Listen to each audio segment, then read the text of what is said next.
Бүгін біз Digital Bridge 2023 халықаралық цифрлық форумын жариялауды жалғастырамыз.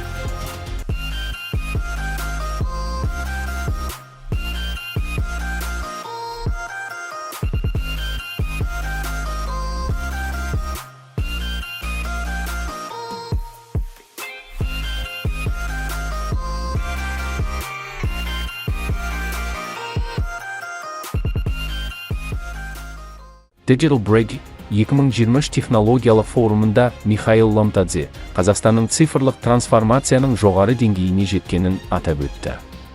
Бұл мобильді құрылғылар арқылы барлық құжаттардың жетімділігінде және үйден шықпай-ақ бизнес құру мүмкіндігінде көрінеді. Ол сондай-ақ қолма-қол ақшасыз төлемдер Қазақстанның түрлі бизнес және қызмет көрсету салаларында кең таралғанын атап өтті.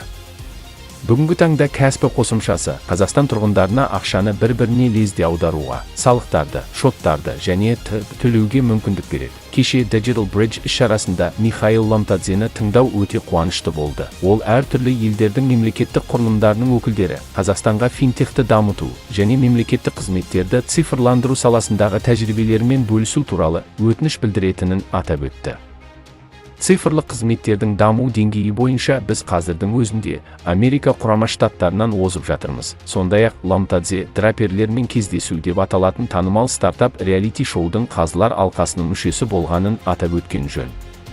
Бұл іс-шара әлемнің түкпір-түкпірінен танымал венчурлық инвестор Тим Драперге өз идеяларын ұсынатын ең жақсы стартаптарды жинайды. Жарыс жеңімпазы $1 миллион инвестиция алады. Кеше форумда осы шоудың 7-ші маусымының эпизоды көрсетілді.